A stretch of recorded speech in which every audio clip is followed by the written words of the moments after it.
Halo, selamat malam pemirsa. Tim penyidik KPK menemukan 4 telepon genggam atau ponsel di atas plafon dari rumah dinas mantan Wamenaker Emmanuel Ebenezer. Selain itu juga KPK ini mengamankan 1 mobil Alphard dan juga KPK masih menelusuri keberadaan 3 mobil mewah lainnya yang diduga sudah dipindahkan dari rumah dinas Wamenaker. Lalu kemudian pemirsa, mengapa 4 ponsel tersebut disembunyikan di tempat yang tak lazim? Apakah ada upaya untuk merintangi penyidikan atau menghilangkan barang bukti? Dan apakah ponsel ini juga bisa menjadi petunjuk baru untuk mengungkap kasus ini? Kami akan menghadirkan pembahasannya untuk Anda pemirsa di Apa Kabar Indonesia Malam bersama saya Ken Ane. Dan bersama saya Fana Kintan, kami juga akan menghadirkan pembahasan untuk Anda. Mati 1 tumbuh 1000, itu adalah peribahasa yang mencerminkan judi online di Indonesia tak pernah ada habisnya. Lantas langkah apa yang harus diambil oleh pemerintah dan juga pihak kepolisian untuk memberantas total judi online di tanah air? Kita akan bahas lengkapnya untuk Anda di Apa Kabar Indonesia Malam.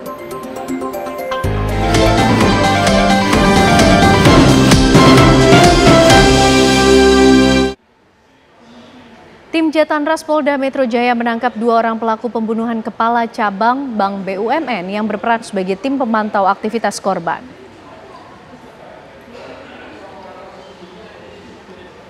Inilah video detik-detik penangkapan tersangka berinisial E dan W, pelaku penculikan dan pembunuhan terhadap Muhammad Ilham Pradipta di Cempaka Putih, Jakarta Pusat. Tersangka E ditangkap di Pluit Selatan Raya, Penjaringan, Jakarta Utara. Sedangkan tersangka W diamankan di kawasan Cikarang Barat, Kabupaten Bekasi. Hasil pemeriksaan intensif di Subdit Jatanras Polda Metro Jaya, kedua tersangka berperan sebagai tim pemantau aktivitas keseharian korban. Hingga saat ini, Jatanras Ditreskrimum Polda Metro Jaya sudah mengamankan 15 orang tersangka, termasuk seorang pengusaha berinisial DH yang ditengarai sebagai otak dari pembunuhan.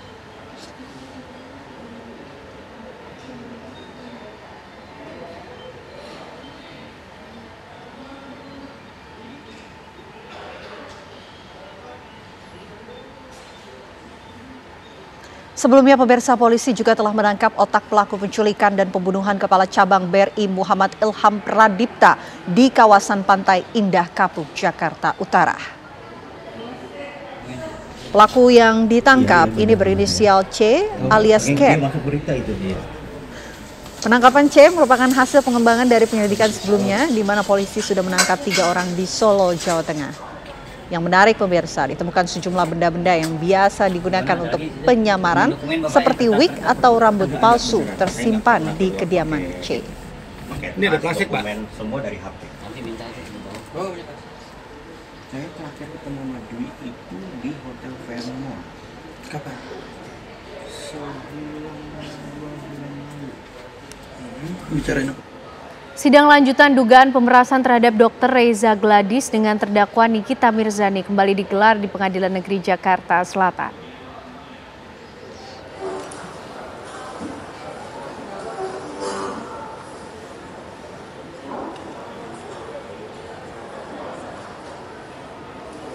Agenda dalam persidangan hari ini menghadirkan keterangan saksi ahli yang diajukan oleh jaksa penuntut umum.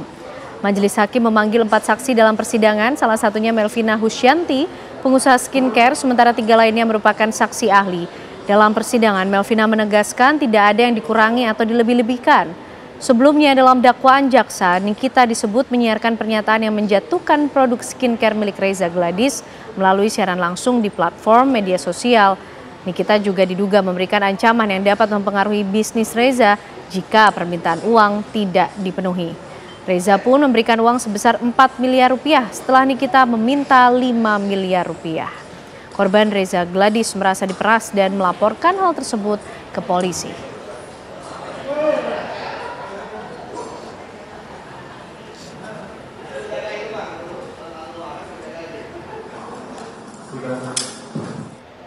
Kita beralih ke informasi lainnya pemirsa, sejumlah buruh dari wilayah Jabodetabek dan Karawang menggelar aksi penyampaian pendapat di depan gedung DPR RI pada hari ini. Golongan buruh yang tergabung dalam Partai Buruh dan KSPI serta serikat pekerja lainnya menggelar aksi unjuk rasa di depan gedung DPR Jakarta hari ini.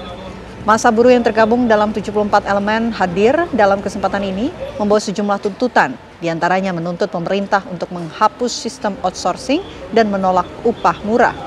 Selain di Jakarta, aksi menyampaikan pendapat ini juga dilakukan secara serentak di seluruh wilayah Indonesia.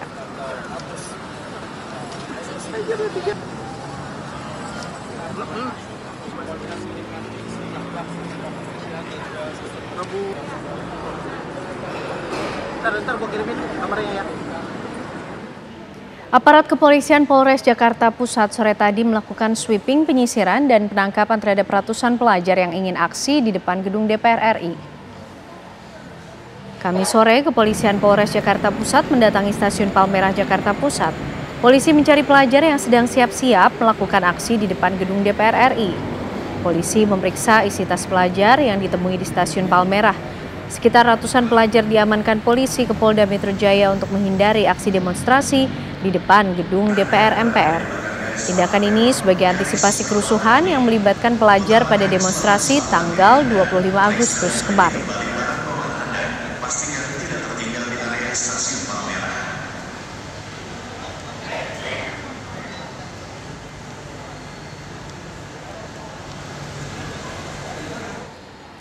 Kabid Humas Polda Metro Jaya, Kombes Pol Ade Arisham Indradi menekankan bahwa pengamanan aksi unjuk rasa harus mengedepankan sisi humanis. Polda Metro Jaya berkomitmen untuk menjaga proses penyampaian aspirasi berjalan dengan lancar. Memimpin langsung apel pelaksana pengamanan. Hal-hal yang penekanan beliau diantaranya adalah bahwa anggota atau personil pengamanan harus mengedepankan pelayanan pengamanan secara humanis. Pengamanan dilaksanakan dengan tertib, teratur, dan terkendali. Beliau mengingatkan bahwa Polda Metro Jaya berkomitmen untuk memberikan pelayanan yang terbaik dalam mewujudkan situasi Kamtipmas yang kondusif. Mantan Gubernur Jawa Barat Ridwan Kamil penuhi panggilan penyidik Bareskrim Polri terkait kasus dugaan pencemaran nama baik dirinya. Ridwan Kamil yang berstatus sebagai pelapor tiba di gedung Bareskrim Polri pada pukul 3 sore waktu Indonesia Barat didampingi oleh kuasa hukumnya. Saat tiba, mantan Gubernur Jawa Barat ini tidak banyak berkomentar dan langsung bergegas untuk memasuki gedung Bareskrim. Rencananya penyidik akan memperdalam laporan RK pada 11 April dalam kasus dugaan pencemaran nama baik dengan terlapor Lisa Mariana. Sebelumnya selebgram ini mengklaim bahwa anaknya merupakan hasil hubungan dengan Ridwan Kamil. Meski kemudian hasil tes DNA menunjukkan tidak adanya hubungan antara Ridwan Kamil dengan anak Lisa Mariana. Penyidik juga berencana untuk memeriksa dan mengambil keterangan dari terlapor Lisa Mariana.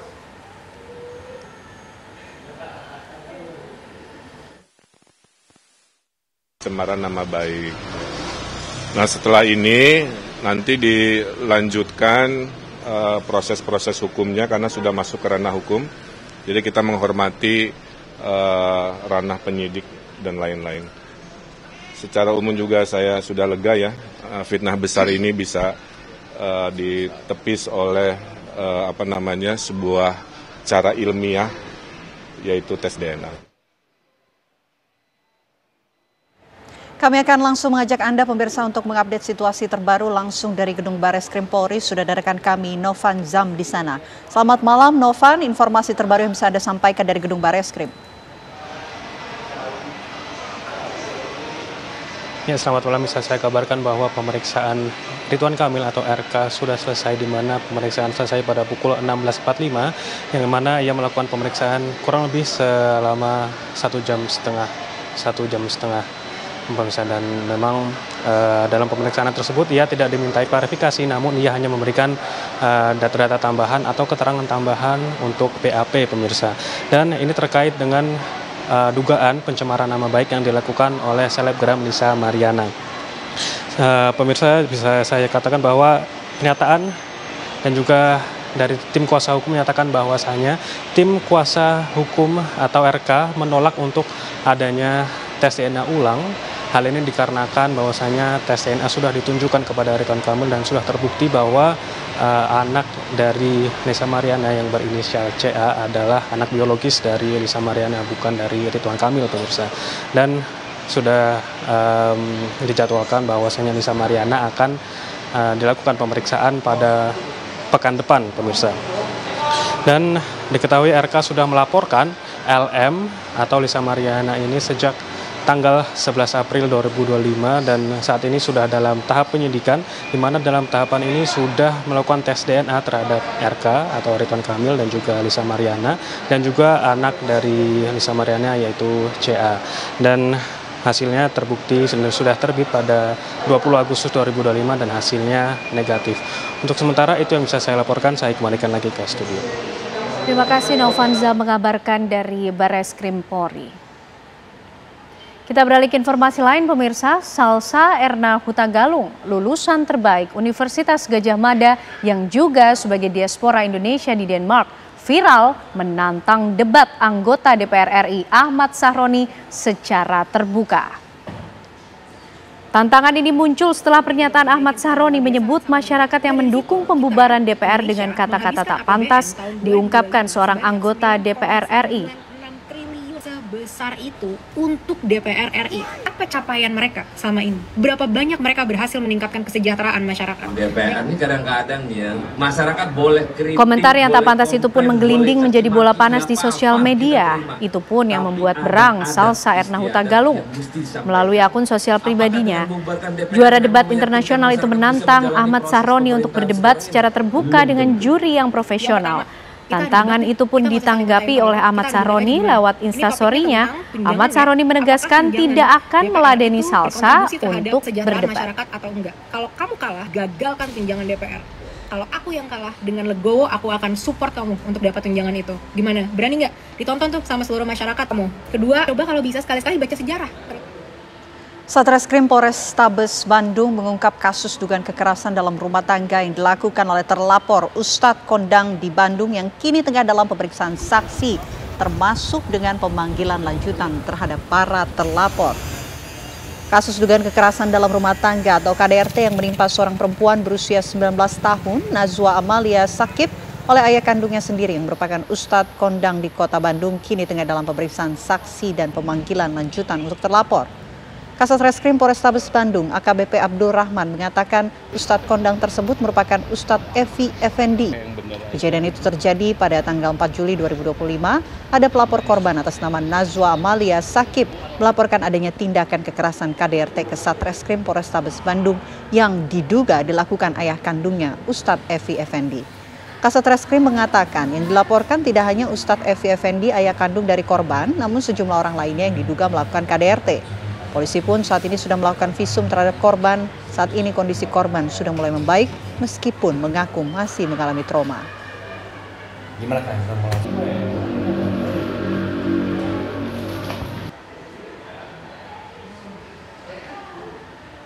Anda kembali menyaksikan Apa Kabar Indonesia Malam, pemirsa. Jajaran Polres Blitar Kota menindak belasan truk berbuatan son horek di Desa Kedaung, Kabupaten Blitar. Beginilah suasana saat polisi menertibkan iring-iringan belasan truk bermuatan son horek yang diketahui tidak memiliki izin dari Polres Blitar Kota. Kegiatan karnaval son horek ini dianggap melanggar surat edaran bersama Gubernur Jawa Timur, Pangdam 5 Brawijaya dan Kapolda Jatim tentang penggunaan son berdaya tinggi di Jawa Timur. Tak hanya tidak berizin dalam melakukan kegiatannya, polisi juga menemukan sejumlah pengendara truk yang tidak memiliki SIM, kendaraan tidak layak, hingga indikasi penggunaan minuman keras. Belasan truk ini pun digiring ke Mapores Blitar Kota untuk kemudian diminta membongkar muatan sound system, sementara pengendara truk diharuskan melakukan tes urin.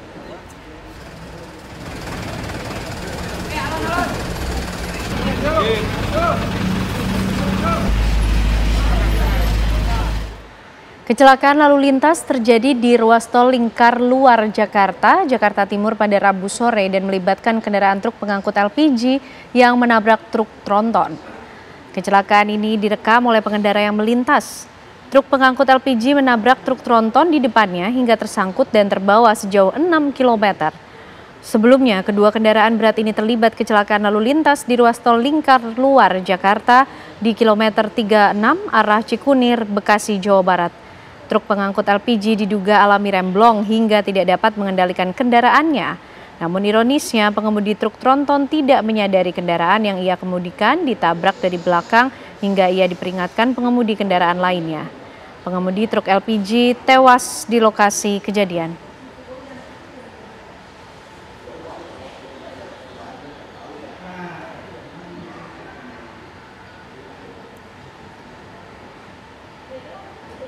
Ketua Umum PDI Perjuangan Megawati Soekarnoputri menggeser Ketua DPD di kandang banteng. Salah satu yang menjadi sorotan adalah digantikannya Ketua DPD PDIP Jawa Tengah Bambang Wuryanto atau Bambang Pacul dengan FX Hadi Rudiatmo. Ya, muncul kasakusuk, pergeseran itu adalah upaya mengamankan lumbung suara PDIP dari ancaman PSI. Benarkah langkah ini hanya dinamika internal biasa? Bukankah di Kongres terakhir Megawati sempat mewanti-wanti agar waspada di Jawa Tengah setelah kalah suara di Pilpres dan Pilkada?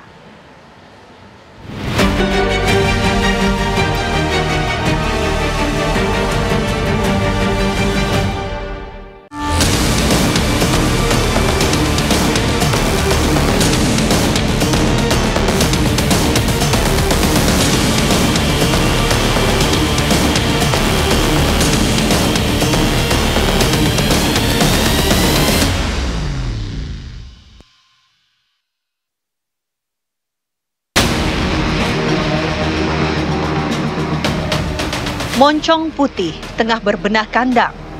Ketua Umum PDI Perjuangan Megawati Soekarnoputri diketahui menyegarkan kepengurusan daerah dengan menggeser kursi Ketua DPD. Salah satu yang menjadi sorotan adalah bergantinya posisi Ketua DPD Jawa Tengah Bambang Wuryanto alias Bambang Pacul. Megawati menunjuk FX Hadi Rudiatmo sebagai pengganti Bambang memegang kendali banteng di kandangnya Jawa Tengah. Pergeseran ini dinyatakan kepentingan internal partai. Bambang Pacul kini ditugaskan fokus menjadi Ketua Bidang Pemenangan Pemilu Legislatif. Tindak lanjut dari Kongres kemarin, dari Kongres ke-6 di Bali, di Nusa Dua Bali kemarin. Jadi juga bukan perombakan struktur partai, tetapi ini adalah bagian perintah dari Kongres untuk melakukan konsolidasi struktural. Meski diklaim hanya penyegaran internal, tapi desas-desus liar merembes di balik pergantian pemain utama banteng di Jawa Tengah.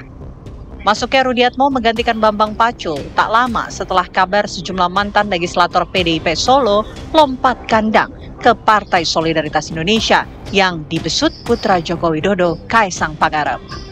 Dengan dukungan penuh Jokowi, PSI kini juga menjadikan Jawa Tengah sebagai basis kekuatan. Kendati Jateng hingga kini masih milik Merah.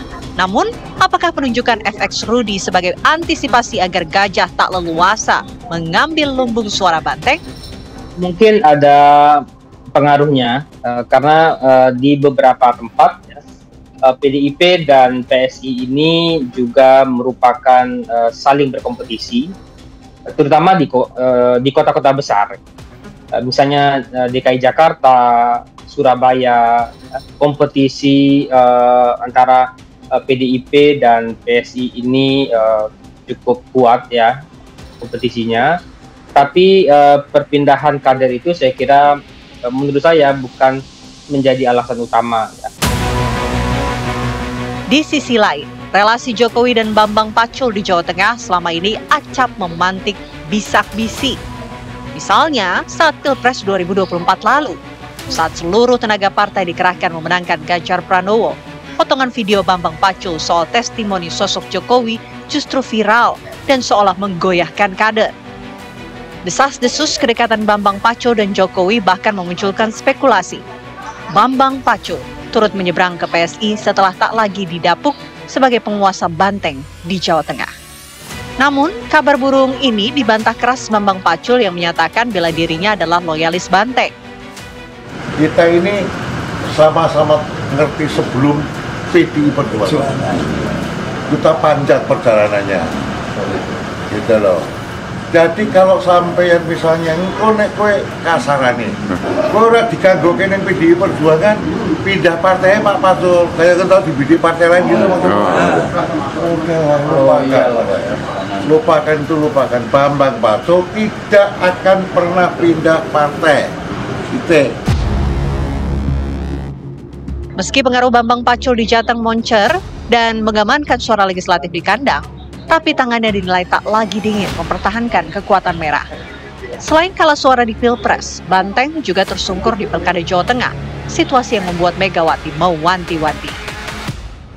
Dari tahun ke tahun, jadi kalau terhitung dari saya masuk PDI itu tahun 86, coba, jadi sudah kawakan. Dan setelah itu tidak pernah berhenti. 87 masuk DPR, 3 kali berturut menang terus. Jawa Tengah, itu mana Jawa Tengah? Oh, yang di belakang itu. Awas loh, jangan memalukan saya lagi loh. Nggak usah teriak-teriak. Yang penting kerjakan. Di Pilpres, Pileg, dan Pilkada memang PDIP cukup kehilangan banyak suara dan kursi di kompetisi tersebut. Terkait kekalahan di Pilpres dan di Pilkada, Pak Ganjar misalnya sebagai kader PDIP yang dimana yang sebelumnya juga adalah Gubernur Jawa Tengah harus mengakui kekalahannya. Di level Pilkada juga begitu, calon yang diusung oleh PDI Perjuangan Pak Andika juga kalah dengan calon gubernur sekarang Pak Lutfi ya. Pak Andika mendapatkan sekitar 40% suara. Jadi kekalahan yang beruntun itu baik di Pilpres, Pileg, dan Pilkada itu mungkin menjadi semacam evaluasi dari sisi DPP untuk melihat kinerja kepemimpinan dan kinerja elektoral seorang Bambang Pacul di sana. Jadi nggak benar itu, ini urusan dengan dua kader yang atau konon katanya kader yang pindah partai, juga Pak Bambang dicopot. Nggak benar itu. Konsolidasi partai itu harus dilakukan secara terus-menerus gitu. Bambang Pacul pun menepis semua berita simpang siur tentang dirinya. Pergantian kursi Ketua DPD Jawa Tengah murni internal partai. PDIP kini melarang kader rangkap jabatan. Keputusan Kongres adalah keputusan tertinggi partai. Oke. Nah, dari keputusan Kongres itu sudah dinyatakan bahwa tidak ada hari ini yang rangkap jabatan. Ya, jadi tidak ada hal-hal yang aneh-aneh. Semua on the track. Saya kan ditugasi hanya 3 bulan.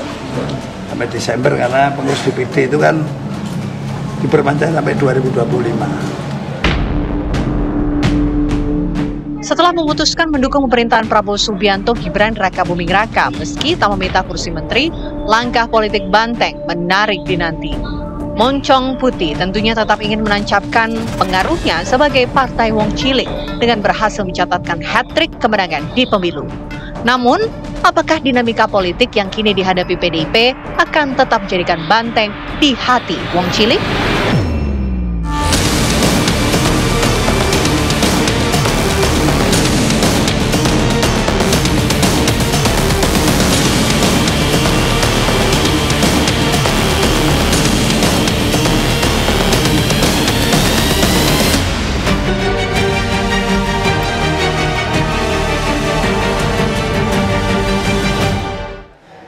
KPK menemukan 4 ponsel yang disembunyikan di atas plafon rumah dinas mantan Wakil Menteri Ketenagakerjaan Emmanuel Ebenezer dan juga 1 mobil Alphard, pemirsa. Bahkan KPK juga masih menelusuri keberadaan 3 mobil mewah lainnya. Apakah ini kemudian menjadi upaya untuk merintangi penyidikan atau menghilangkan barang bukti?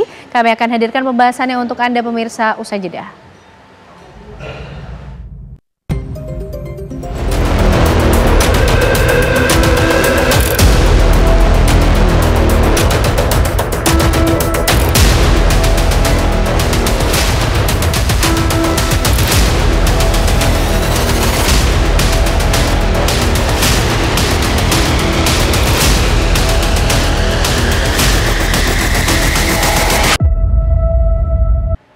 Ya, pemirsa, tim penyidik KPK ini menemukan 4 telepon genggam di atas plafon rumah dinas dari mantan Wamenaker Emmanuel Ebenezer dan juga 1 mobil Alphard. Dan KPK ini juga masih menelusuri keberadaan 3 mobil mewah lainnya yang sudah dipindahkan diduga ini dari rumah dinas tersebut.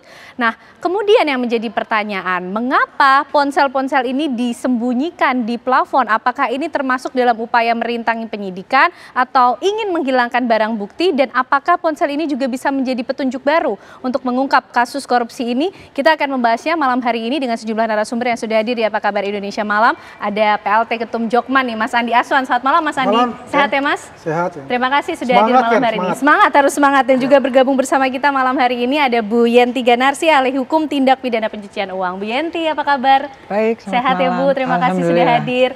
Dan juga bergabung bersama kita tentunya ada mantan penyidik KPK, ada Mas Yudi Purnomo Harahap. Mas Yudi, apa kabar? Alhamdulillah baik. Alhamdulillah. Bahkan juga baik kan? Baik dong. Mas Andi, ini tempat menyembunyikan ponselnya nggak lazim nih di atas plafon loh, Mas. Kenapa kemudian disembunyikan di atas plafon kira-kira, Mas Andi?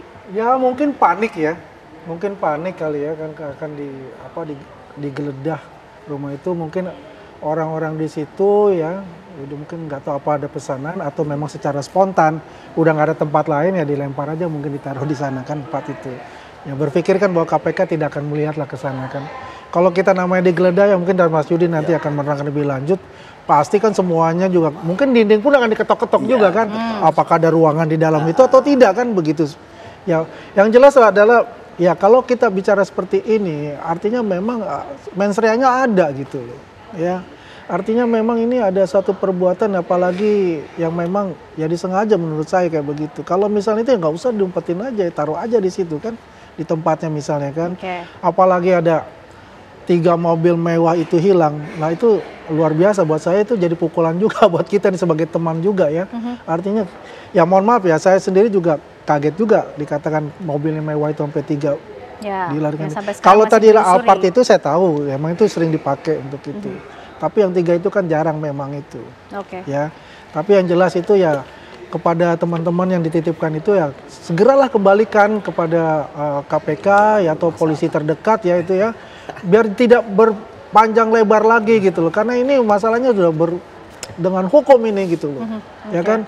Apa yang telah dilakukan oleh mantan ketua umum dari Joman ini ya, ini merupakan suatu ada tindakan diri pribadi dari Pak Noel itu sendiri, Bang Noel itu sendiri gitu loh. Bukan menggeret-geret teman-teman yang berafiliasi, ada yang dari Jokowi Mania atau dari Prabowo Mania.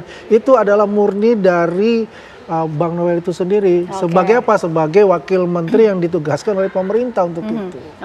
Mas Yudi, tapi kita juga penasaran, KPK ini kok bisa ya sampai dapat 4 ponsel di atas plafon? Apakah ketika menggeledah itu sudah dapat informasi atau pencariannya seperti apa? Jadi gini Mbak, ketika suatu rumah digeledah itu kan penyidik sudah mempunyai pertama informasi ya terkait dengan bahwa ada barang bukti di sana. Nah, sekarang bagaimana kemudian barang bukti tersebut ditemukan? Memang penggeledahan itu sangat penting. Terkadang kita nggak tahu akan mendapat apa di sana. Kadang-kadang ada rumah kosong ternyata uangnya miliaran ditemukan. Nah, tapi tekniknya pasti sama, Mbak. Kita udah diajarin tekniknya dari kanan dulu nyisir, ya kan, ruangan ke ruangan, di AC atas AC, di plafon, kita naik. Sampai sedetail itu ya, Mas sampai Yudi? ke basement. Bisa jadi ya KPK ketika kemarin menangkap Bang Noel, bisa jadi mereka tidak menemukan handphone misalnya, sehingga harus mencari di jangan-jangan masih di rumahnya, itu yang pertama. Kemudian yang kedua, bisa jadi hanya ada 1, tetapi KPK sudah punya informasi Bang Noel ini punya banyak handphone. Nah, sehingga ketika sudah menggeledah itu jadi prioritas. Jadi saya bisa memahami suasana kebatinan saat itu bahwa salah satu tujuannya ya selain mencari aset ya kayak Alphard kan dapat, tapi 3 nggak dapat. KPK ya terhadap mobil yang hilang aja bisa tahu merek-mereknya apa. Berarti KPK saat ini sudah mengantongi sudah mungkin mengantongi, termasuk handphone ini. Nah, kenapa KPK membutuhkan handphone, Mbak? Saat ini alat komunikasi yang dekat dengan manusia adalah handphone. Disitulah jejak digital, ya terkait dengan komunikasi, terkait dengan aktivitas ada di sana. Dan ketika saya melihat bahwa handphone ini ditaruh di plafon, maka kemungkinan yang meletakkan di sana terburu-buru. Kalau terburu-buru artinya kemungkinan dia tidak bisa melakukan apapun terkait dengan handphone tersebut, misalnya tidak tahu password, ya. Kemudian yang kedua, bisa juga bahwa karena tidak tahu apa-apa, ini yang menjadi keuntungan bahwa KPK bisa memastikan bahwa informasi itu masih utuh, ya kan, di handphone tersebut. Mbak, ya, orang punya 2 nomor aja kita udah curiga gitu kan. Satu buat apa nih? Ini sampai 4. Ya belum tahu, bisa jadi udah ada 1 yang sempat diamankan ya, karena yang pegang-pegang. Nah, kemudian tentu ya KPK nanti ya akan ada namanya unit digital forensik, ya, yang akan kemudian ya menganalisis ya apa aja isi dari handphone tersebut. Karena kenapa penting? Karena bisa jadi, saya selalu mengatakan dari kasus Bang Noel ini kita belajar bahwa kasus ini bukan hanya OTT. KPK sekarang sudah ke tahap selanjutnya, yaitu pengembangan. Makanya saya melihat ya ketika Bang Noel itu keluar minta amnesti, bagi saya itu adalah tanda bendera putih. Ya, bahwa dia sudah mengakui perbuatannya. Tapi apakah kemudian hanya sampai minta amnesti? Harusnya menjadi justice kolaborator bagi saya untuk membongkar. Karena gini Mbak, andaikan saat itu KPK ya 1 kali 24 jam mobil-mobil yang lainnya itu KPK sudah ketahui hasil kejahatan pasti sudah dibawa pada malam itu. Tapi kan malam itu bawa Ducati dari rumah anaknya, ya kan? Kemudian membawa Bang Noel, ya kan? Kemudian ada informasi 3M. Artinya bisa jadi ya KPK berharap dengan ditemukannya 4 handphone ini masih banyak lagi yang bisa digali, ada percakapan-percakapan, dan bisa jadi dengan KPK berhasil menemukan handphone ini banyak orang yang tidurnya tidak nyenyak.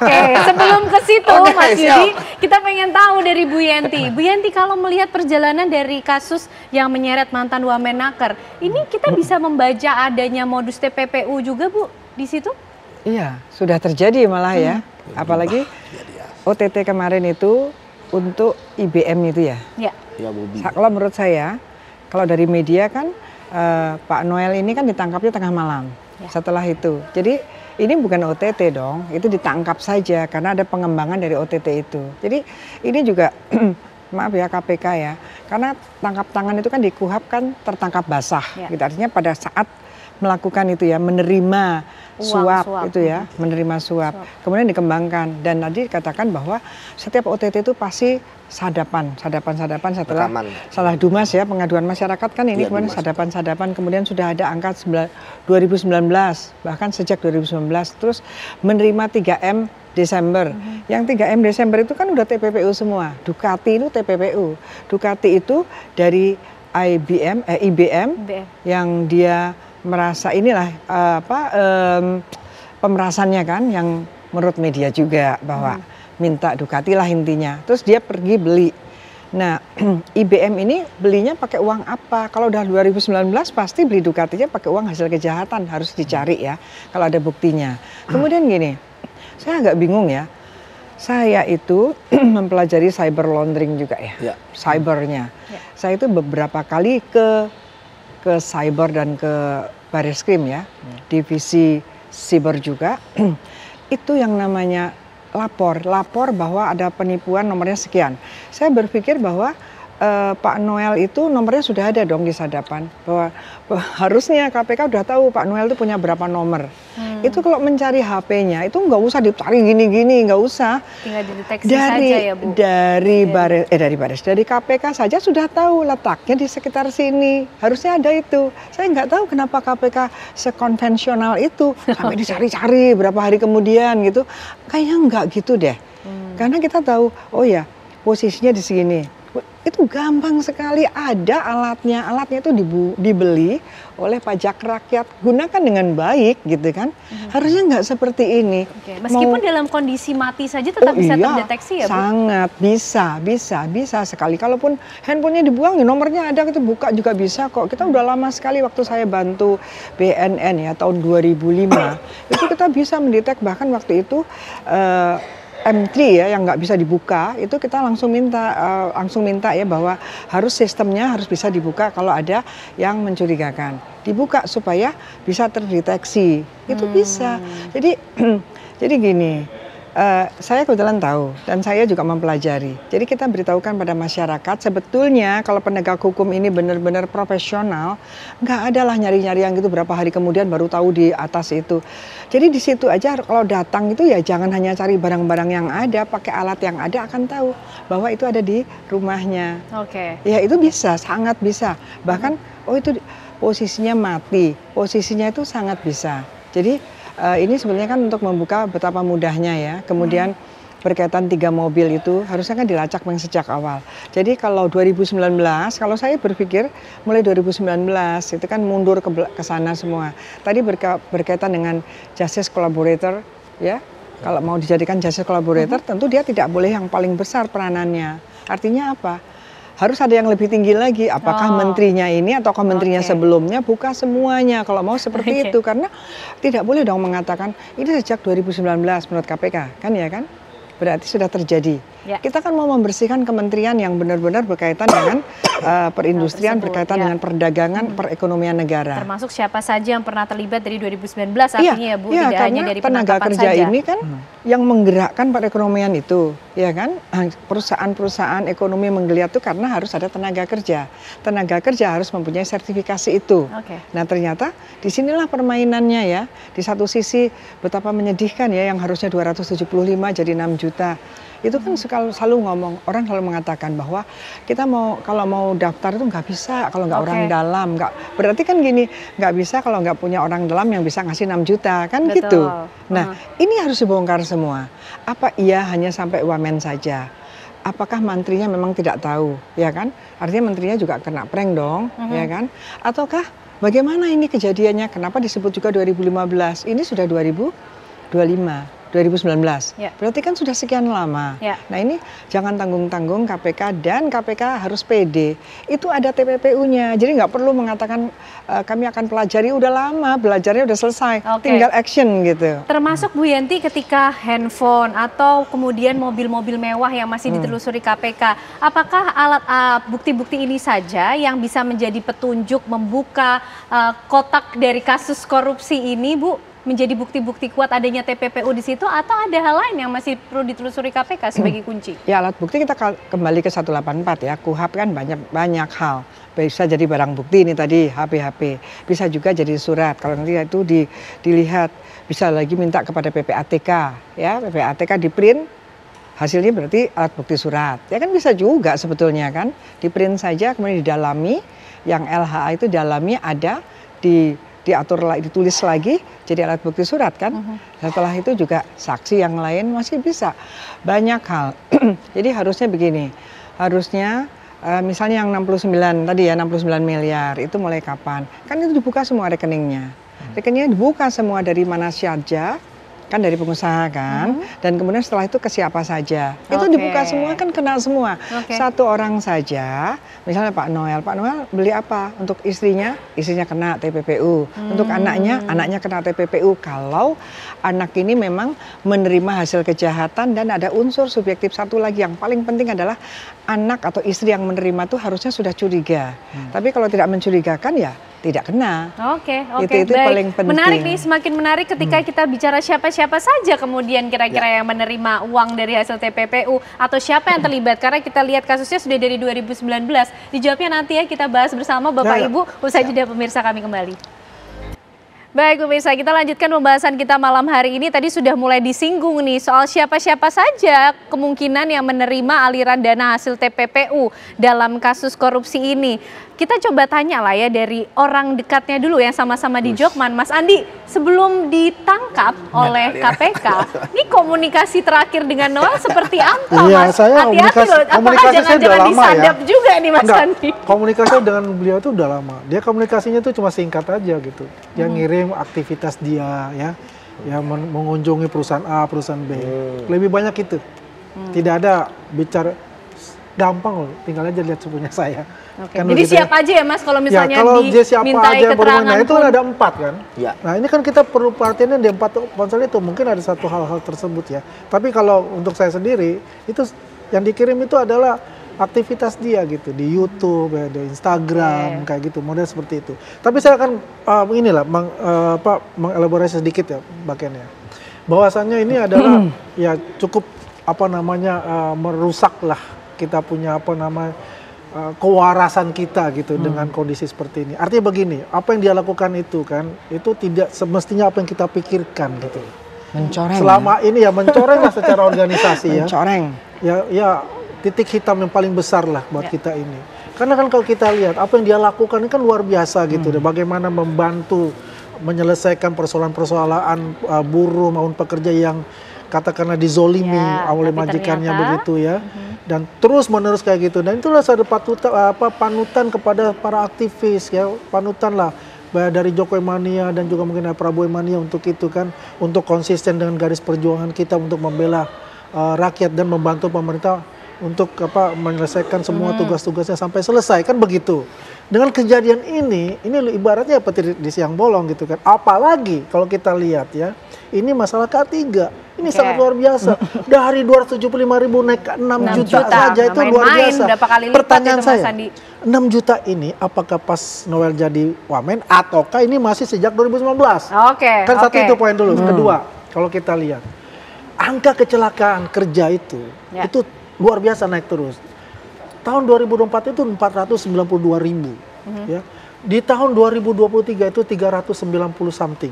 Ya, ribu juga. Artinya ini memang diperlukan sertifikasi. Apakah sertifikasi ini katakanlah dia bayar akhirnya tidak dicek di lapangan sehingga meningkat itu nama angka kecelakaan kerja.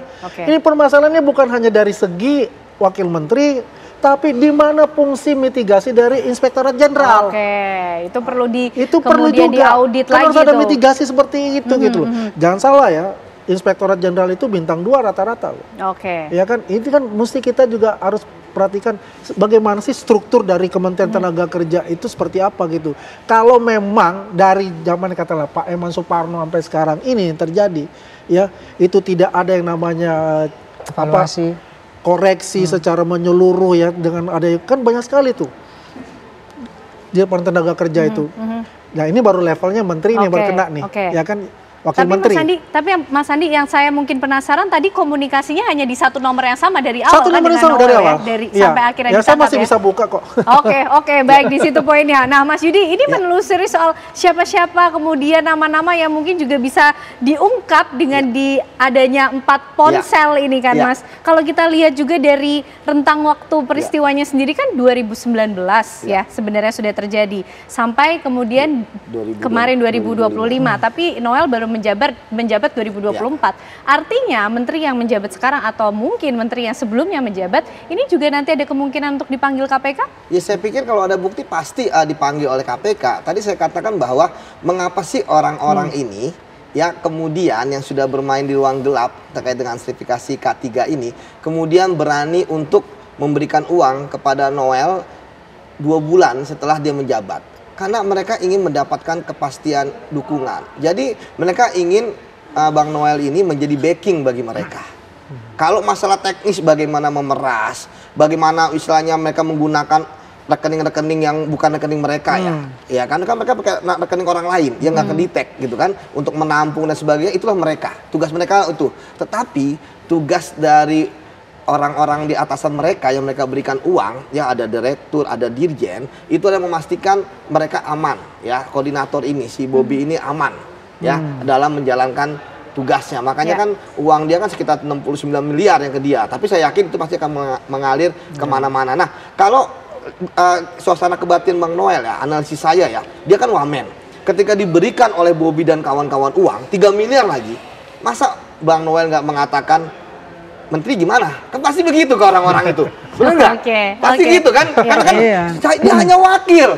Wakil dapat segitu gitu kan? Apalagi menteri itu ya. Iya, makanya pasti Bang Noel juga nanya. Karena nggak mungkin dia udah diterima kalau misalnya menterinya nggak ada oke dari mereka. Tapi ya sudahlah, itu pembuktian KPK. menurut saya ya. Tetapi pola ini karena ini udah berlangsung dari 2019, pasti pola minta backingan dari pejabat ya tinggi, paling tinggi di atasnya itu pasti dilakukan. Sebelumnya nggak tahu saya ada wamen atau tidak gitu kan.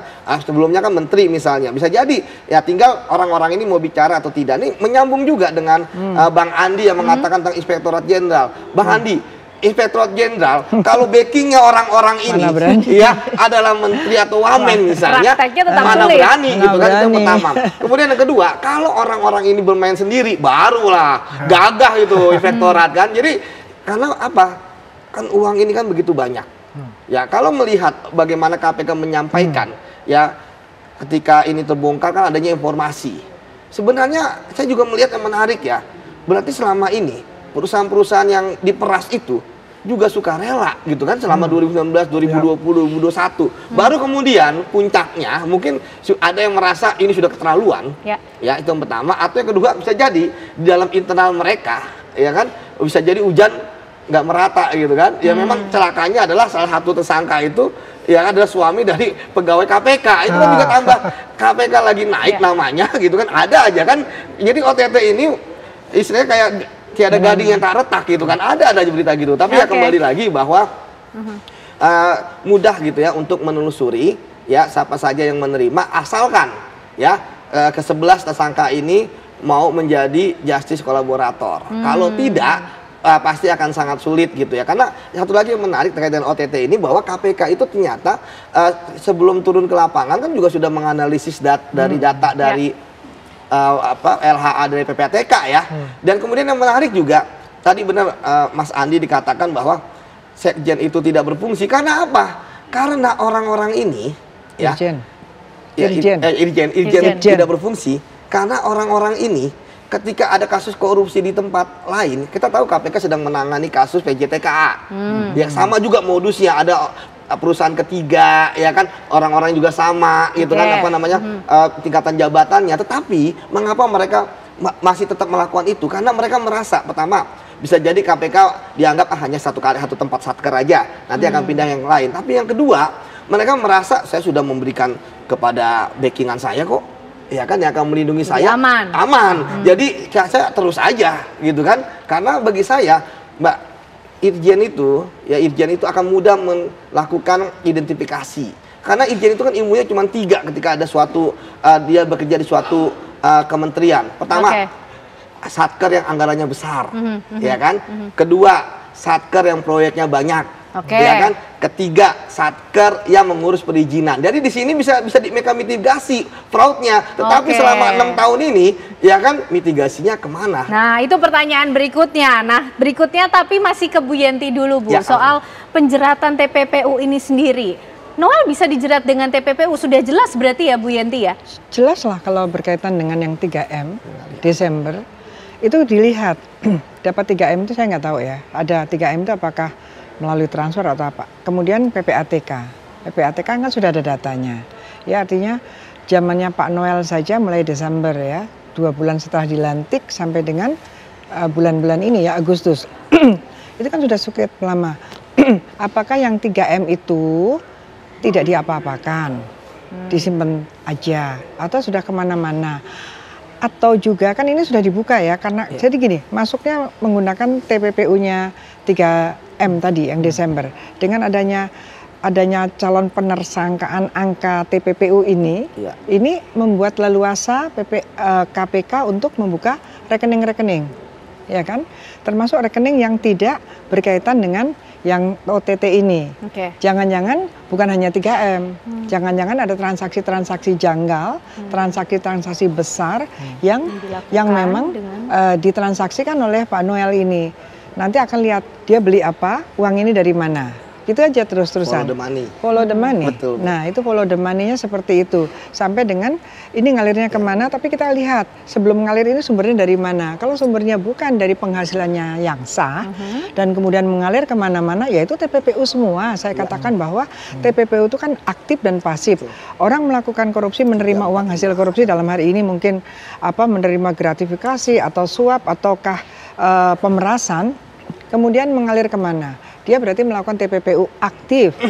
Orang yang menerima penerimaan itu adalah TPPU pasif, dan pasif tuh harus. KPK belakangan tidak pernah pasif, padahal dulu waktu Presiden PKS itu pasifnya jalan semua, ya.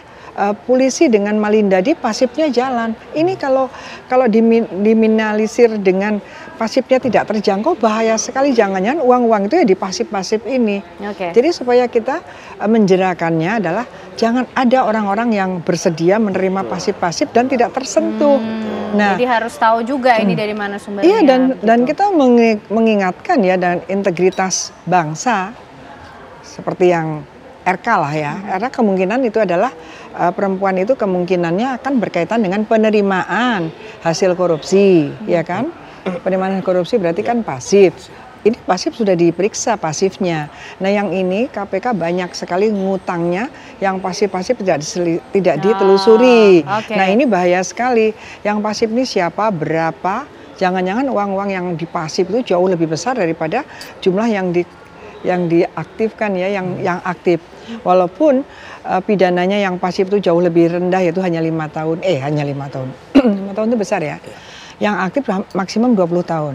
Jadi dengan TPPU ini kita berharap hakim menjatuhkan pidana, walaupun pidana itu katanya nanti kalau dipidana lama-lama beban negara besar. Tapi kan ini banyak hal yang mereka harus dipidana lama. Karena penjaraannya gitu, dan penjaraan pemiskinan tadi dengan ditelusuri follow the money, tarik kembali. Nah, itu. Harus ditanyakan kembali bagaimana kemudian komitmen negara untuk betul-betul memerangi korupsi begitu ya. Nampaknya soalnya Noel ini punya informasi banyak mengenai kasus ini. Apakah kemudian dengan ditemukannya 4 ponsel di plafon dan masih ada mobil mewah yang masih ditelusuri, ini juga menjadi modus merintangi penyidikan kah? Atau ada upaya menghilangkan barang bukti? Nanti bisa dijawab ya sesaat lagi pemirsa, kami kembali tentunya. Kita lanjutkan pemirsa pembahasan malam hari ini mengenai kasus kemudian yang menyeret mantan Wamenaker Masyudi, akal-akalan menyembunyikan ponsel sampai di atas plafon, memindahkan mobil, akal-akalan yang biasa digunakan oleh para pelaku korupsi tidak sih Mas, lazim digunakan untuk merintangi penyidikan kah? Iya, karena mereka kan nggak ingin tahu terbongkar semuanya. Jadi mereka harus menyembunyikan barang bukti yang diduga akan diketahui oleh penyidik, seperti itu Mbak. Tadi saya katakan handphone itu kan semua aktivitas kita, semua percakapan komunikasi kita terekam di sana. Kita kemana aja ada di sana. Kita bicara dengan siapa ada di sana. Itulah sebabnya ini adalah kunci Mbak. Ini adalah barang bukti yang bisa membuka kotak Pandora. Itu sebabnya maka saya yakin bahwa 4 barang bukti ini itu nanti akan ditanyakan ke Bang Noel. Saya harap Bang Noel ya kooperatif mau membuka misalnya passwordnya lah, ya kan. Walaupun ya nanti tim digital forensik KPK ya bisa juga gitu ya. Tapi dengan mau memberikan password, setidaknya itu ada tanda bahwa Bang Noel sekarang udah kooperatif seperti itu. Karena bagi saya sekarang Bang Noel itu bagi saya ya itu sebenarnya bukan pelaku utama ya, karena jabatan dia hanya wamen gitu kan, itu pertama. Jadi ya kan? Wamen itu tinggi tahu. Ada aktor lebih besar lagi di balik ini. Menteri misalnya kan, sekjen gitu kan. Masih ada potensi ke sana. Masih ada potensi. Jadi saya berharap KPK mendapatkan bukti-bukti untuk membuka kasus ini ke atas, ke samping kanan, samping kiri, dan ke bawah. Karena kan 3 pelaku korupsi itu kan, pertama adalah intellectual leader yang punya kewenangan tinggi, yang kedua adalah koordinator, dan yang terakhir itu adalah eksekutor. Eksekutor ini juga saya pikir ada 8 orang ini kan belum semuanya ketangkep. PT aja baru 2 orang 1 PT loh. Bisa jadi ada PT-PT lain. Kan ada puluhan PT. Iya kan, yang PT ini juga harus dibongkar Mbak. Jangan-jangan ratusan PT ini pemiliknya cuma 3 atau 4 orang. Nah, ya kan? Nah, ini juga menarik gitu kan, bahwa mereka adalah perusahaan-perusahaan bendera-bendera yang hanya dipinjam untuk kemudian memeras orang-orang yang mengurus ya terkait dengan K3 atau sertifikasi. Begitu. Jadi diharapkan nanti Bang Noelnya juga kooperatif untuk memberikan informasi-informasi tersebut begitu ya Bang Mas Yudi. Terima kasih informasinya, kebersamaannya malam hari ini harus beranjak ke agenda berikutnya ya Mas Yudi ya. Oke, kita lanjutkan tapi pembahasan kita malam hari ini. Bu Yanti, bicara lagi soal TPPU Bu Yanti. Ini bagaimana kemudian handphone tersebut yang disembunyikan? Ada 4, informasinya sepertinya begitu penting Bu Yanti di situ, termasuk mobil-mobilnya gitu. Data dari, kalau saya berpikir ya, yang namanya penyadapan itu kan memang dari komunikasi dari handphone ya. Itu pasti itu dari situ. Selain tadinya kan pengaduan masyarakat, hanya Dumas pengaduan masyarakat, kemudian KPK bergerak. Karena KPK kan boleh menyadap dan sebagainya, kita berikan itu kemudian sehingga tahu kan kapan mau diberikan, itu kan datanya pasti dari handphone. Ya bahwa ini akan penyerahan di sana yang bukan tengah malam, yang bukan Pak Noelnya itu. Ya itu jadi itu saya kira secara teknis itu sebetulnya tidak perlu dibahas lagi deh. Itu silahkan KPK dengan perangkat yang ada dan profesionalitasnya silahkan itu dibuka semua. Dari situ yang penting setelah dibuka apa yang dilakukan, gitu kan? Membaca data-data itu, membaca data dari LHA, PPATK. Jadi di situ nanti akan dicari kemana saja. Jadi jangan hanya melihat 11 orang ini, tapi apalagi 11 orang ini kan hanya kalau berkaitan dengan Pak Noel kan hanya berapa bulan, padahal katanya mulai 2019 ya kan, 2019 itu kan itu yang ganti kan menteri, wamennya dan sebagainya. Tetapi orang-orang di sana kan kebanyakan kan memang karir di sana. Betul. Nah itu yang harus dibersihkan, karena kan gini, kan orang kalau mau bekerja itu pekerja-pekerja itu harus punya sertifikasi K3. Nah untuk dapat sertifikasi itu kan perlu tanda tangan gitu ya. Nah itu kan yang katanya tidak ditandatangani lah, beginilah, tidak dapat sertifikasi lah kan seperti itu, sehingga pekerja-pekerja itu kan pada akhirnya mau 6 juta atau sebelumnya entah berapa gitu yang harusnya 275 itu ya yang kita prihatinkan gitu ya, yang apalagi sekarang ya sedang demo mereka ya, kan sedih sekali mereka mau mencari pekerjaan sementara di atas ini orang-orang yang sebetulnya punya kewenangan, sebetulnya juga punya tugas besar yaitu mengawasi malah terlibat. Nah sekarang kalau sudah sampai ke wamen yang sekarang ini menurut saya sih terlibat nggak terlibat, menteri itu harus diperiksa. Paling tidak ya gini, kalau dalam persidangan saja kita kadang-kadang ada saksi yang ada charge ya, saksi yang meringankan. Itu artinya siapapun yang punya pengetahuan itu dimintain keterangan ya tentang itu. Tidak harus saksi-saksi yang terlibat. Nah ini kan bisa segala kemungkinan yang bisa dihadirkan dimintain keterangan, termasuk dari menterinya, bahkan mantan menteri pun bisa mantan menteri bukan menteri ini ya, mantan menteri siapapun yang tidak terlibat pun bisa dimintain keterangan sebetulnya gimana sih sistemnya. Ini kan jadi tersistem. Jadi gini, kalau pemanggilan untuk keterangan dipanggil sebagai apa dan kepentingan apa, tidak harus orang yang terlibat. Jadi bisa saja mantan menteri yang dulu yang mungkin menterinya bagus, itu juga akan ditanya gimana meskipun bagaimana kemudian sistemnya bekerja sebetulnya gitu bagaimana ya, gitu ya kan, itu namanya kalau misalnya jadi ahlinya, nanti ahli yang memberikan keterangan itu adalah ahli yang experiences. Dia dimintain keterangan sebagai ahli saja bisa berkaitan dengan pengalamannya yang bersangkutan sebagai menteri, meskipun tidak terlibat gitu ya. Manajer satu kementerian itu kan lihat di mana sih celahnya. Nah ini kan sudah berlarut-larut terjadinya. Dengan katakan berlarut-larut terjadinya berarti TPPU-nya banyak gitu. Itu kata kunci ya untuk KPK. Apalagi sudah mulai Desember ini satu orang. Mulai dari Desember dia menerima dari siapa, yang memberikan ini IBM ini memberikannya kemana saja. Yang diberikan oleh IBM itu mengalir kemana, itu sudah TPPU juga. Bilidukatis pun kalau itu nanti buktinya ada bahwa yang memberikan adalah IBM untuk wamen ini, IBM ini, apakah bisa dilihat sumber sahnya atau Pak Noel tuh sebetulnya sebelum ini sumber sahnya, sumber keuangan sahnya itu dari mana aja sih sebelum jadi wamen? Kalau ada mencurigakan ini ya, karena kemudian sudah 11 orang yang ditetapkan tersangka, ini sepertinya masih ada potensi untuk bertambah banyak lagi dalam kasus ini Mas Andi. Nah dari Jokman gimana nih sikapnya Mas? Tidak harus yang terlibat kok kalau diminta keterangan gitu. Sikap kita adalah ya, karena ini udah ada ranahnya yang namanya korupsi, itu memang harus kita lawan. Apalagi Pak Prabowo kan dalam asta-citanya itu kan memerangi korupsi itu. Dan dia kan beliau kan mengatakan siapapun itu ya, maupun dari partai saya maupun dari pembantu-pembantu saya, kalau terlibat korupsi saya akan libas. Dan ini dibuktikan dalam waktu 4 jam langsung surat pemecatannya itu dikeluarkan, ya kan? Artinya apa? Benar-benar fokus bahwa pemerintah Indonesia ini untuk menghancurkan atau melibas yang namanya korupsi. Itu. Ya, itu kan itu sangat penting. Itu poin yang sangat penting untuk itu. Dan juga kita apresiasi yang sebesar-besarnya kepada KPK.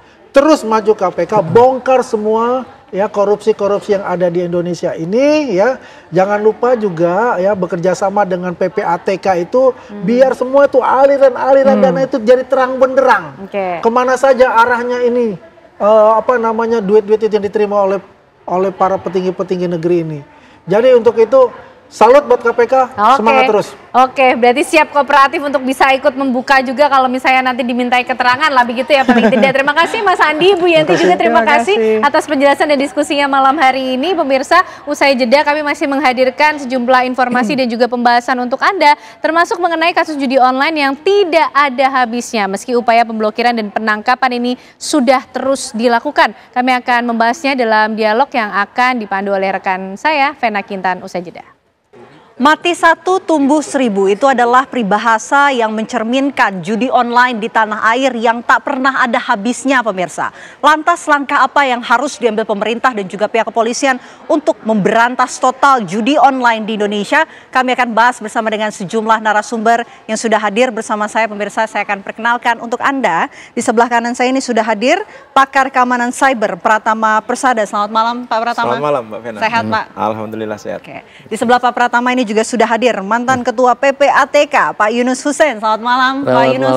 Sehat Pak? Alhamdulillah sehat-sehat. Oke, saya mau ke Pak Yunus terlebih dahulu. Pak Yunus nih kalau kita lihat judi online ini tak pernah ada habisnya ya Pak. Mati satu tumbuh seribu, kemudian diblokir masih tumbuh-tumbuh lagi begitu situs-situs judi online. Apa sih yang sebenarnya terjadi? Apa yang membuat judi online ini sulit diberantas secara total? Dan kalau berdasarkan pengalaman dari Pak Yunus, ini perputaran judi online sebesar apa Pak? Jadi kenapa susah diberantas?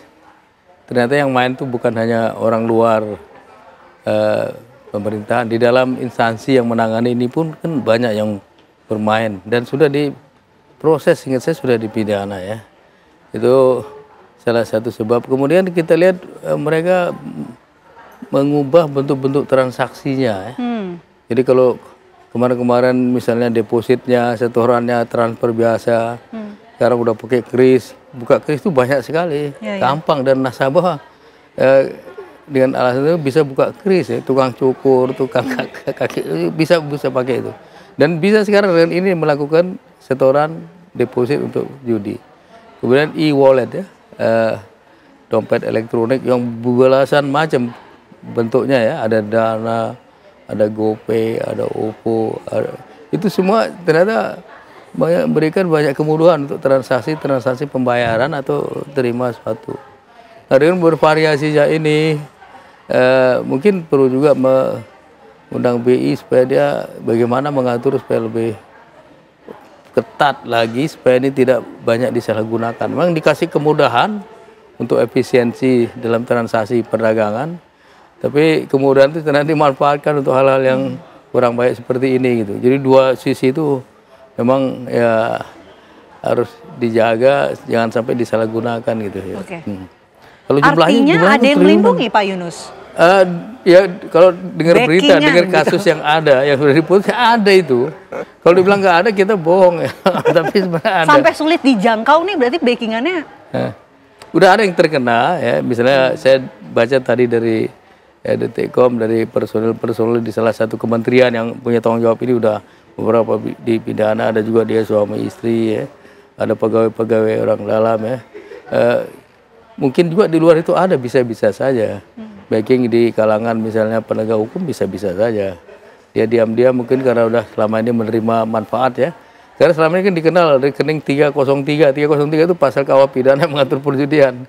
Mereka ada mungkin terima manfaat dari perjudian-perjudian ini yang selama ini memang selalu ada. Nggak pernah hilang itu perjudian itu ya. Jangan hanya yang online, yang fisik saja. Kalau menurut saya tetap ada. Misalnya di daerah-daerah kota itu yang masih ada terus. Masih tetap ada ya Pak? Ya ada.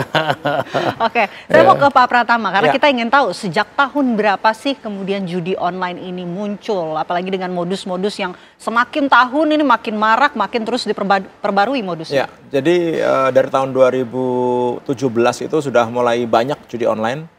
Boomingnya itu saat COVID.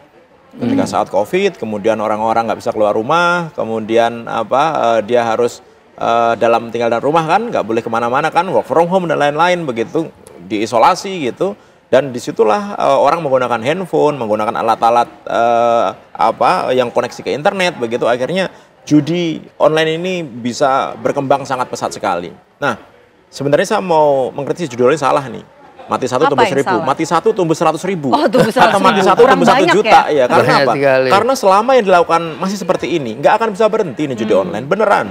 Mau sampai kapanpun nggak akan bisa berhenti. Loh, gitu. Jangan pesimis gitu dong. Emang benar. Kita mengapresiasi Polri berhasil melakukan penyitaan terhadap beberapa ratus rekening gitu, beberapa ribu rekening gitu ya, yang nilainya juga lumayan lah, ratusan miliar gitu. Tapi ingat, perputaran uang judi online itu puluhan triliun sampai ratusan triliun gitu, ya kan? Jadi ini hanya sebagian kecil saja sebenarnya dari seluruh perputaran uang judi online. Oleh karena itu perlu lebih giat lagi nih Polri nih gitu. Nah, oleh karena itu tadi saya bilang kenapa? Kalau yang dilakukan hanya seperti ini, nggak akan bisa berhenti. Karena apa? Yang dilakukan itu masih kurang tepat. Contohnya misalkan masalah pemblokiran. Yang diblokir itu jangan landing page-nya, jangan website-website yang saat ini diklaim sehari 100.000 diblokir, sampai 8 juta sudah diblokir.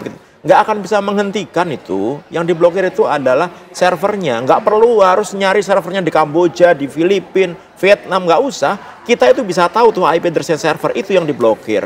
Yang kedua, aliran uang. Kita sebenarnya udah tahu nih uangnya larinya kemana. PPATK itu tahu dengan sangat tepat sekali. By name, by address, itu duit larinya ke rekening mana, sampai level berapa, perusahaan mana, yang punya siapa, nomor teleponnya siapa, rumahnya di mana, di dalam negeri atau di luar negeri, itu sudah punya semuanya. Yang ketiga, dari nama-nama itu sebenarnya tinggal dicomot-comotin aja sebenarnya. Lo ini ya agen ya, Anda bandar ya, nih tinggal dicomot-comotin. Cuma ternyata nggak dilakukan gitu. Nah, tadi yang disampaikan sebelumnya bahwa berhasil menyita uang. Yang disita itu jangan hanya uang, tapi ketika Polri, aparat penegak hukum kita berhasil misalkan meringkus satu agen judi online di Indonesia, karena di Indonesia juga banyak nih gitu, itu jangan langsung diambil-ambilin alat-alatnya, karena komputer-komputer dalam agen tersebut pasti ada satu komputer yang dia terkoneksi ke servernya bandar gitu. Jadi kalau dilakukan digital forensik pasti akan ketahuan larinya kemana, pembagiannya berapa, kemana saja, pelanggannya siapa saja, itu pasti ketahuan, nggak mungkin ketahuan gitu. Tapi asal dilakukan dengan cara benar ya, di digital forensik dengan benar gitu. Oke, baik. Kita tanyakan langsung ke Pak Yunus ya. Katanya memang benar PPATK ini tahu nama-namanya, levelnya sampai mana. Tapi kemudian kenapa kok terhenti untuk menindak tegas? Jadi PPATK kan punya akses ya untuk meminta, memeriksa. Dia juga bisa menerima ya. Dia membuat analisis dari itu. Tahun ini ada sekitar 34 hasil analisis yang diserahkan ke penyidik Polri ya, karena polisi penyidiknya ya. 34 ya? Kemarin 28 nambah lagi berarti? Ya, nambah. 34. 34, tahun lalu ada kurang lebih 58, tahun 2024. Nah ini harusnya memang ditindaklanjuti dan penyelidikan oleh penyidik kepolisian ya. Kalau dibilang PPATK tidak bertindak, memang dia bukan penyidik ya. Dia kalau dalam permainan bola seperti gelandang, midfielder, ngasih umpan ke penyidik untuk dilakukan penyelidikan, cari alat bukti. Kalau ada bukti permulaan, ada 2, naikkan jadi penyidikan, ada tersangkanya. Nah tadi nyari tersangkanya kan pakai teknologi tadi, jadi menjadi lebih mudah. Jadi saya anggap perlu lebih keras, lebih tegas ya, bukan hanya bandar. Kalau menurut undang-undang pemain judi pun bisa kena, ya bukan hanya bandar saja. Jadi edukasi publik juga mungkin belum begitu maksimal ya. Kemudian penindakan mungkin belum begitu tegas dan meluas gitu ya. Pak Yunus, tapi kan tadi katanya pemberi umpan ya. Tapi sejauh ini pemberi umpan sudah total untuk diberikan begitu? Iya, umpan selalu diberikan. Yang dikasih umpan sekarang. Bolanya mau dikemanain nih? Artinya 34 analisis itu berarti itu kan perputaran uangnya, perputaran uang judi online-nya kan, kemana saja, siapa yang terima, rekening mana, perusahaan mana, itu kan berarti ada 34, itu kan kedeteksi semuanya tuh, ya kan? Nah, umpan ini ternyata sudah diberikan ini kepada aparat penegak hukum kita, ya kan? Tinggal di mana cara goceknya nih umpan ini, supaya yang 34 itu ya kalau nggak semuanya minimal separuh lah. Jadi gol lah. Gitu, golnya separuh lah. Digocek gitu. juga gitu. Iya. Sehingga apa? Sehingga kelihatan keseriusannya. Kalau tadi yang diambil itu adalah rekening-rekening yang dibekukan gitu, ya kan? Dan itu juga saya yakin dari hasil PPATK, deteksi rekening yang digunakan untuk judi online terlalu sedikit. 134 miliar itu terlalu sedikit gitu. Dengan perputaran uang yang ratusan triliun ini gitu. Oleh karena itu, ayo lebih serius lagi. Oke, gitu. masih ada yang lebih besar lagi berarti ya dari yang sudah ditangkap, diamankan oleh pihak kepolisian ya. Jadi pemblokiran yang dilakukan Kominfo begitu itu nampaknya Komdigi ya sekarang Komdigi. Ini nampaknya kurang efektif untuk kemudian memberantas secara total. Ya memang nggak efektif. Mohon maaf nih gitu. Kenapa saya bilang nggak efektif? Karena ketika dia melakukan pemblokiran, satu diblokir. Dalam waktu yang sama, agen ini, bandar ini, tinggal satu klik aja, dia bisa create otomatis cloning sekitar 1000 website dengan IP address yang sama. Sudah secanggih itu ya teknologi? Sangat canggih, mereka menggunakan AI, mereka menggunakan dashboard gitu, mereka bisa mengatur. Jadi siapa yang mau dimenangkan, kemudian berapa kemenangannya, kapan dia harus menang, dan lain-lain. Jadi orang main itu sebenarnya sudah tentukan nasibnya. Jadi bandar ini kalau main judi online kayak Tuhan dia.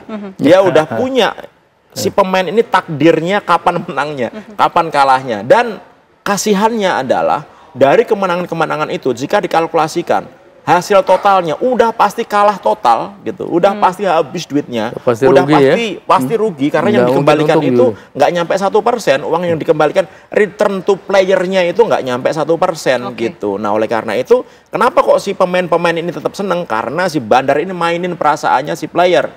Begitu dia udah males main, dibikin menang. Begitu dia nambah lagi kalah. Kemudian begitu dia berhenti main, ditelepon customer service-nya, dikasih kode sehingga dia menang, akhirnya dia main lagi, kayak gitu-gitu aja. Gitu. Nah, walaupun diblokir satu ataupun mati satu, tumbuhnya 100.000 ya. 100.000 gitu.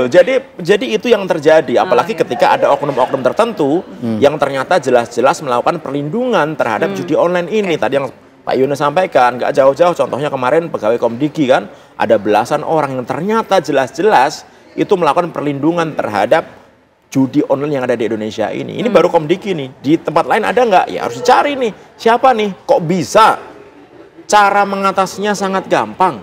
Cara membuat stop berhentinya permainan gampang. Cara untuk ngecek uangnya lari kemananya gampang. Tapi kok nggak berhenti-berhenti? Karena itu jadi pertanyaan kita. Kenapa bisa begitu? Kenapa bisa begitu? Nanti kita bahas lebih detail usai jeda. Apa kabar Indonesia Malam akan kembali untuk Anda sesaat lagi, pemirsa. Tetaplah bersama kami. Anda kembali menyaksikan Apa Kabar Indonesia Malam. Kita lanjutkan diskusi kita. Saya mau ke Pak Yunus kalau begitu. Pak Yunus, kalau kita lihat judi online ini sulit sekali untuk kemudian diberantas secara total. Apakah benar judi itu dipelihara? Ya, tadi kan kita lihat ada orang dalam yang bermain, ada sistem yang tidak dimatikan atau diberantas. Ya, di Indonesia itu bisa-bisa saja. Ada oknum yang katakanlah membackingi, ya, menjaga, penerima manfaat, itu bisa saja. Kalau lihat sejarah yang lalu, itu selalu ada. Nah kita khawatir ini belum hilang mereka, masih ada. Sehingga orang yang bermain ini masih merasa dapat angin itu, wah gue main aja masih aman gitu. Jadi kalau lihat jumlah yang ditindakkan tadi tidak terlalu banyak. LH itu 34, kita harapkan ya bisa dilanjutkan dengan penyelidikan gitu. Hingga ada bukti permulaan, ada penyidikan, ada tersangkanya, sehingga ya mudah-mudahan bukan hanya, kalau bandar kan susah ketangkep, di luar negeri semua kan. Ya pemain-pemain itu, bandar di dalam negeri ada cuma sedikit yang kena, tapi kebanyakan di luar. Seharusnya pemain juga ya sudah saatnya dikasih pelajaran juga. Karena laporan itu kan artinya ada penerima uangnya kan Pak ya. Penerima uangnya itu kan pasti ada hubungannya dengan agen atau bandar tuh sebenarnya. Jadi perlu lebih tegas lagi karena memang pemain itu meluas sekali sampai supir-supir pedagang kecil itu main judol semua ternyata. TNI, Polri, ya kan, Pak ASN, para pemain semuanya ada daftarnya semuanya itu. Puluhan ribu, bukan hanya 1-2, puluhan ribu itu pemain. Banyak yang menyalahgunakan uang yang bukan haknya dipakai untuk bermain itu. Sehingga misalnya ada pegawai bank yang menggelapkan uang nasabah untuk main itu, ada juga ya bendara dan lain sebagainya. Nah, itu ekses kemana-mana itu, luas sekali. Oke, tapi kalau kita lihat seperti apa yang dikatakan oleh Pak Pratama, untuk kemudian menemukan terkoneksi dengan server di mana begitu, itu kan tinggal digital forensik begitu. Tapi bisa di-tracing bisa di-tracing. Tracingnya itu mudah begitu, tidak sulit ya untuk dilakukan ya sebetulnya. Perlu ilmu tapi. Nah, itu ilmu, itu dia. Nggak susah. Tapi digital forensik sejauh ini sudahkah kemudian secara optimal dilakukan? Kalau menurut saya dengan melihat keadaan sendiri ya enggak ya. Kalau menurut saya misalkan nih dari yang kemarin yang staf Komdigi yang ada di Bekasi itu kan banyak komputernya tuh, banyak servernya gitu kan. Kan begitu ditangkap, diambilin semua tuh alat-alatnya kan gitu. Padahal sebenarnya kalau mau sebelum diambil-ambilin, cabut-cabutin kabel-kabelnya, cek dulu itu ada nggak koneksi ke agen mana gitu. Ke bandar ada nggak koneksi ke bandar dan lain-lain. Itu bisa dicek sebenarnya. Dan di Indonesia ini kita punya sebenarnya kementerian yang memiliki akses yang luar biasa gitu untuk melakukan pemblokiran, yaitu Komdigi gitu. Jadi menurut saya Komdigi nggak perlu sampai berpikir harus nyari-nyari servernya ini ada di Kamboja apa enggak, luar negeri mana, nggak usah mikirin itu gitu. Karena kemampuan kita adalah kemampuan Komdigi itu dia melakukan pembatasan akses terhadap IP address tertentu. Nah, IP address itu bisa didapat dari kalau kita tahu di mana letak servernya. Dan server ini sebenarnya nggak banyak. Kenapa nggak banyak?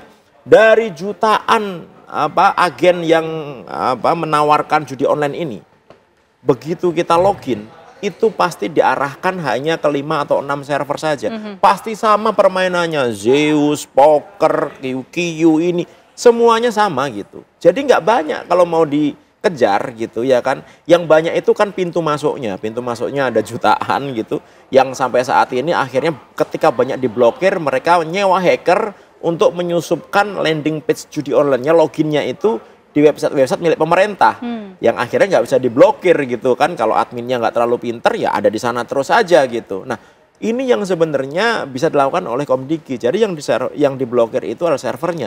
Sehingga ketika tahu servernya itu ada 5 atau 6 IP address gitu, ketika diblokir orang pasti main nggak bisa. Kenapa nggak bisa? Begitu dia login, begitu mau main, hang dia karena permainannya mati. Nah, si bandar ini dia pinter. Dia punya sistem yang canggih, jadi begitu dia diblokir, dia akan meng-create IP address baru. Kemudian begitu meng-create... Sehingga itu yang lagi main tidak hang begitu? Nah, begitu di-create IP address baru, si customer service-nya akan ngasih tahu kepada pelanggannya, diganti ya, sekarang linknya pakai ini gitu. Kalau kita tahu, kita masuk lagi, kita blokir lagi. Lama-lama orang main akan merasa males gitu. Setiap main 1 menit keblokir. Setiap main setengah menit tiba-tiba mati sistemnya gitu. Itu sebenarnya bisa dilakukan, ya kan? Itu akan membuat orang akhirnya malas untuk main gitu. Kalau bisa nutup secara total bagus gitu, tapi pasti kita akan kejar-kejaran. Nggak apa-apa, karena kemampuan kita itu adalah melakukan pembatasan akses. Dan Komdigi punya akses memerintahkan seluruh internet service provider di Indonesia gitu untuk melakukan blokir IP address yang diinginkan gitu, yang ditengarai sebagai server judi online. Itu yang pertama dari teknologi. Yang kedua, pertukaran transaksi keuangan. Bank itu Mbak udah pasti tahu rekening itu digunakan untuk judi online apa enggak. Kenapa? Karena patternnya sangat jelas. Uang yang masuk itu kecil-kecil, tapi banyak gitu. Berlangsung selama 24 jam. Jam 2 pagi, jam 3 pagi, ada order deposit ada order ini ya. gitu. Itu pasti kedeteksi, nggak mungkin nggak kedeteksi. Jadi sistem fraud detection bank itu harusnya kalau mereka mau, kalau bank mau, udah pasti bisa ngeblokir bahwa rekening itu digunakan untuk judi online, termasuk juga penyedia layanan dompet digital. Oke, baik. Mereka pasti tahu. Nah, itu kalau diblokir, lama-lama orang juga akan males. Setiap dia deposit, duitnya hilang. Agen setiap mau ngambil duitnya nggak bisa karena keblokir gitu ya, kalau niat. Yang ketiga, yang tadi saya bilang, ada 34 analisis dari PPATK. Di situ pasti ada orangnya, ada alamatnya di mana, perusahaannya apa, kontaknya ada. Siapa, lengkap ya, lengkap semuanya. Itu loh. Harusnya dikejar di situ gitu ya. Itu prioritas. Gitu. Kalau mau ngejar pemainnya, tadi Pak Yunus sampaikan, ada 8 juta pemain Mbak, satu persatu susah kita ngejarnya gitu. Ya udah ini dulu nih, orang-orang pemainnya, player-playernya nih kita tangkap dulu gitu, ya kan. Jangan malah nangkep orang yang ngakalin bandar judi online kan kemarin di Jogja. Ada kan orang yang bikin rugi bandar judi online, tiba-tiba polisi nangkep dia gitu. Loh, dapat laporan dari mana nih polisi nih? Kok bisa nangkep orang yang ngerugiin bandar gitu. Berarti kan dari laporan bandar. Dari bandar. Yang dirugikan kan bandar. Artinya ada bandar yang menghubungi polisi untuk nangkap gerombolan yang ngerugiin bandar itu. Kenapa yang ditangkap malah ini bukan bandarnya? Itu kan yang aneh. Gitu loh. Oke, Pak Yunus, sebagai orang yang melempar umpan nih Pak, catatan apa yang seharusnya diselesaikan begitu untuk bisa memberantas secara total masalah judi online ini? Umpan itu kan bisa bagus, bisa enggak. Tapi kita anggap umpannya bagus ya. Dari gelandang ini, midfielder sebagai playmaker. Strikernya siapa? Penyidiknya ya polisi. Jadi tadi Jadi kalau dapat umpan, tugas pertama mereka melakukan penyelidikan. Penyelidikan itu mencari bukti permulaan namanya. Bukti permulaan itu ada 2 minimum. Yang alat bukti yang sah. Jadi kalau udah ada 2, udah ada tindak pidana, jadi penyidikan. Dan kalau udah penyidikan, biasanya ada calon pelakunya. Jadi tersangka orang ini. Nah itu silakan didalami. Lihat jaringannya seperti sebelum tadi dari LH itu kan bisa ketahuan. Jaringannya kemana, transaksi kemana, kemudian aset segala macam, rekening ada juga semua. Itu harusnya lebih cepat, lebih serius. Karena bisa juga kalau sebelum disita atau diblokir di awal gitu, itu bisa berpindah-pindah bisa. Karena sekarang digital memindahkan uang tuh mudah sekali. Pakai HP di saja, nggak sampai 1 menit. Dan mereka player ini profesional, Mbak. Kenapa profesional? Dalam waktu beberapa menit saja mereka bisa berpindah antar bank, bisa sampai 6 bank, bisa sampai 30-an rekening untuk pindah-pindahnya itu. Oke, baik. Mudah-mudahan catatan itu kemudian didengar ya oleh penyidik, tentunya pihak kepolisian dan pemerintah untuk bisa secara lebih serius lagi jadi menangani. Kuncinya singkat saja, niat sama keberanian. Niat dan keberanian. Oke, baik. Niat dan keberanian. Oke, terima kasih banyak.